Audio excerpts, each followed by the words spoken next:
नमस्ते संपर्क दीदी। नमस्ते बच्चों। अरे खोजी, ये तुमने आज स्वेटर क्यों पहन रखा है?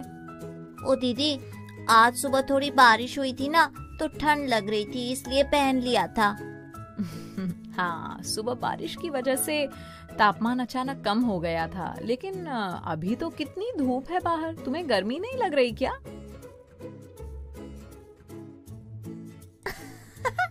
अरे दीदी, खोजी को तो खेलते खेलते पसीने आ रहे थे। खोजी, अगर गर्मी लग रही है तो इसे उतार लो। ठीक है दीदी।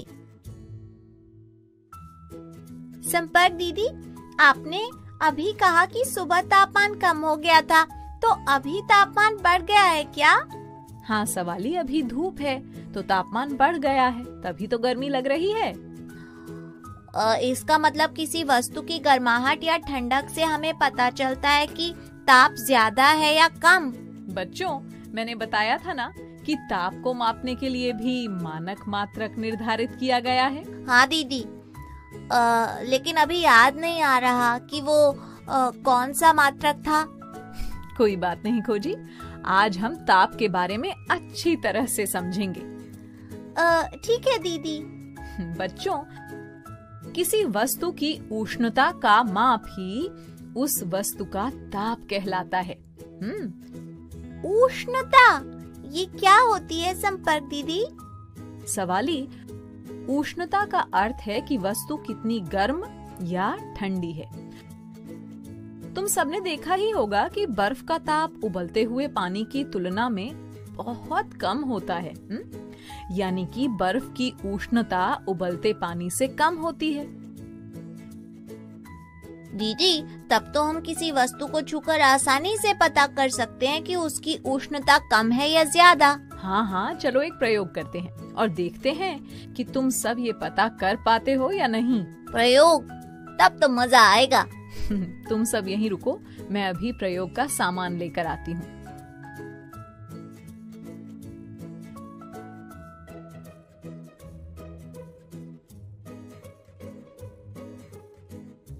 इन गिलासों के साथ हम क्या प्रयोग करने वाले हैं?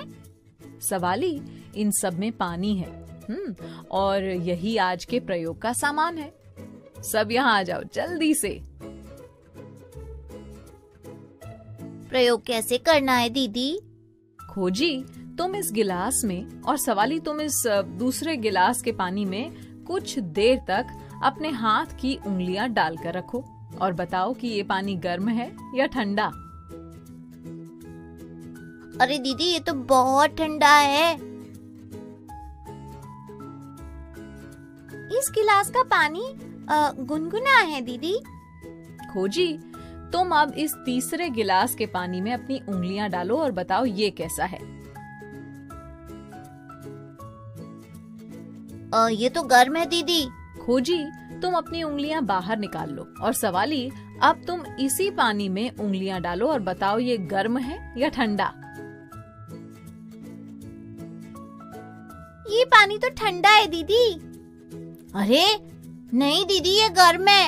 ये पानी तो ठंडा है दीदी। है? ये कैसे हुआ? एक ही समय में हमें पानी गर्म और ठंडा कैसे लग सकता है दीदी?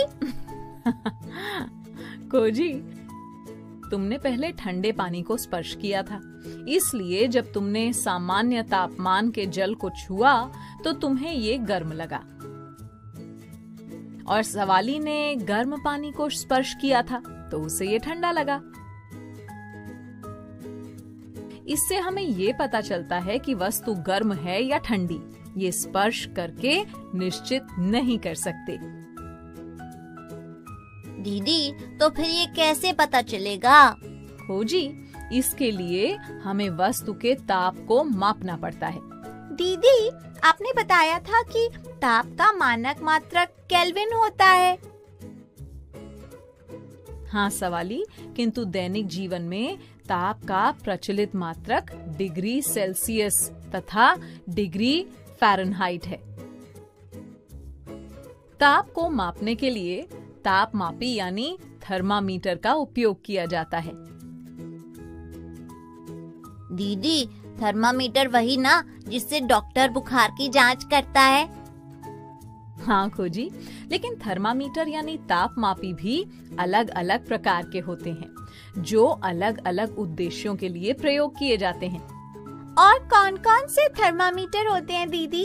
बच्चों, मैं तुम सबको 3 प्रकार के तापमापियों के बारे में बताऊंगी, जिनमें सबसे पहला है साधारण तापमापी। ये कैसा होता है दीदी, और इसे किस वस्तु का ताप मापने के लिए प्रयोग करते हैं? ये देखो, ये है साधारण तापमापी। अंग्रेजी में इसे सिंपल थर्मोमीटर कहते हैं। इसका उपयोग हमारे आसपास के तापमान को मापने के लिए किया जाता है। ये तो कांच की पतली नली जैसा लग रहा है। इस पर तो कुछ नंबर भी लिखे हैं दीदी।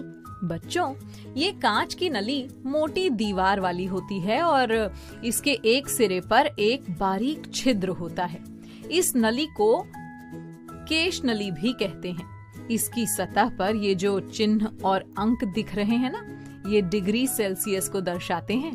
दीदी, ये एक सिरे पर चांदी जैसे रंग का क्या दिख रहा है? सवाली, ये एक छोटा बल्ब है। इसमें एक द्रव पदार्थ पारा भरा रहता है। जब ताप बढ़ता है तो ये पारा फैलने लगता है और एक चमकदार रेखा यानी धारी बनाता है।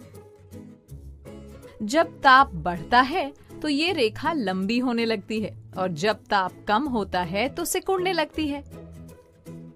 यानी कि इस लाइन के बढ़ने या कम होने से हमें ये पता चल जाता है कि तापमान बढ़ा या कम हुआ, है ना? बिल्कुल सही कहा सवाली। देखो बच्चों, ये लाइन कितने डिग्री सेल्सियस के चिन्ह तक जा रही है? दीदी, ये 20 और 30 के बीच में लग रही है। हाँ खोजी, 20 डिग्री सेल्सियस के बाद जो छोटे चिन्ह बने हैं उनको वहां तक गिनना है जहां तक लाइन पहुंची है। 20 के बाद 4 चिन्ह और हैं, यानी कि इस कमरे का तापमान 24 डिग्री सेल्सियस है। अरे वाह, ये ताप का मापन करना तो बड़ा मजेदार है। अगला तापमापी कौन सा है दीदी? अगला है ज्वर तापमापी।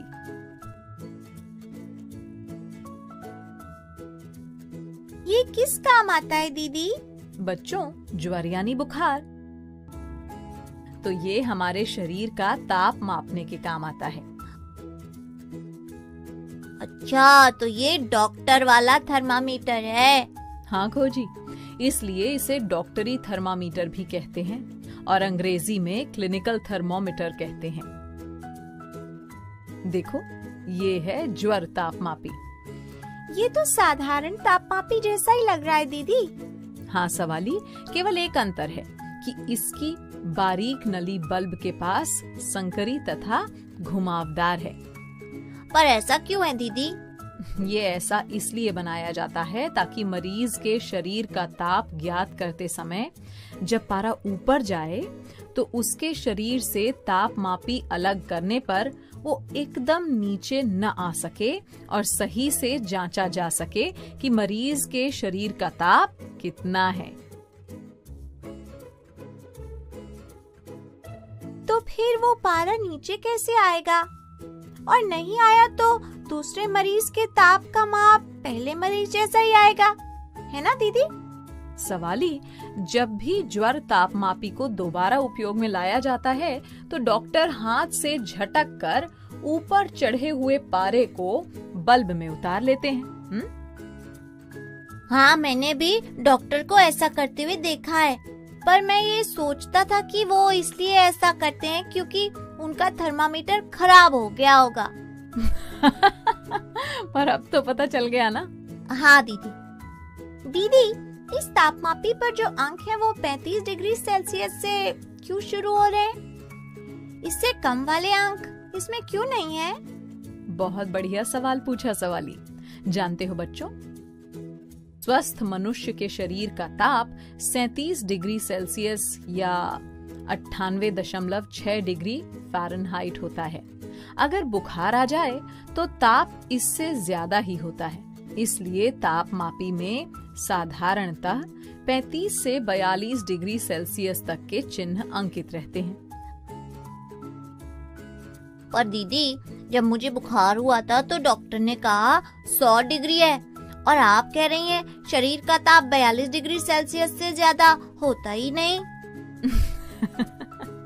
खोजी, डॉक्टर ने तुम्हारा ताप फ़ारेनहाइट में बताया होगा। ये ताप मापने का अन्य प्रचलित मात्रक है। इसलिए कुछ तापमापियों में एक तरफ डिग्री सेल्सियस और दूसरी तरफ डिग्री फ़ारेनहाइट में ताप दर्शाया जाता है। 35 से 42 डिग्री सेल्सियस 94 से 108 डिग्री फ़ारेनहाइट के बराबर होता है। वाह दीदी, एक और नई जानकारी मिल गई आज। अब अगले तापमापी के बारे में भी जान लेते हैं। ये देखो, ये है न्यूनतम उच्चतम तापमापी। अंग्रेजी में इसे मिनिमम मैक्सिमम थर्मोमीटर कहते हैं। इससे कौन सा ताप मापा जाता है दीदी? बच्चों, इस तापमापी की सहायता से किसी समय अंतराल में किसी स्थान के न्यूनतम और अधिकतम ताप को ज्ञात किया जा सकता है। इसका क्या मतलब है दीदी? समझ नहीं आया। बच्चों, मान लो यदि मैं तुमसे कहूँ कि तुम्हें आज दिन भर में अधिकतम तापमान कितना रहा और न्यूनतम तापमान कितना रहा, कल मुझे बताना, तो क्या करोगे? दीदी, फिर तो हमें सारे दिन साधारण तापमापी को अपने हाथ में लिए बैठना पड़ेगा। उसकी जरूरत नहीं खोजी। न्यूनतम उच्चतम तापमापी किसी समय अंतराल जैसे एक दिन के दौरान सबसे ज्यादा तापमान और सबसे कम तापमान दोनों ज्ञात और रिकॉर्ड करके बताता है। ये दोनों तापमान दिन के अलग अलग समयों में प्राप्त किए जा सकते हैं। हाँ, समझ गए दीदी। अब तुम सब ताप के मापन के बारे में जान गए हो, तो मेरे सवालों के जवाब दो जल्दी से। पूछिए संपर्क दीदी। ये बताओ कि ताप क्या है और उसका मानक मात्रक क्या होता है? किसी वस्तु की उष्णता का माप ही उसका ताप होता है दीदी, और ताप का मानक मात्रक केल्विन होता है। दैनिक जीवन में डिग्री सेल्सियस और डिग्री फ़ारेनहाइट मात्रकों को भी ताप के मापने के लिए प्रयोग किया जाता है। अच्छा, तो अब ये बताओ कि आज हमने कौन कौन से तापमापियों के बारे में समझा? साधारण तापमापी, ज्वर तापमापी,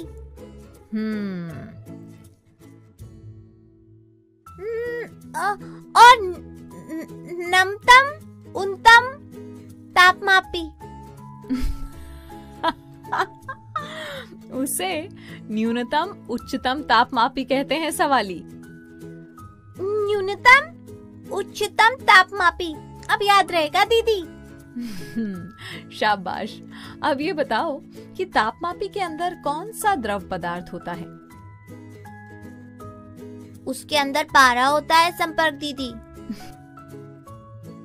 शाबाश, बिल्कुल ठीक। एक अंतिम सवाल, साधारण तापमापी और ज्वर तापमापी एक दूसरे से कैसे अलग होते हैं?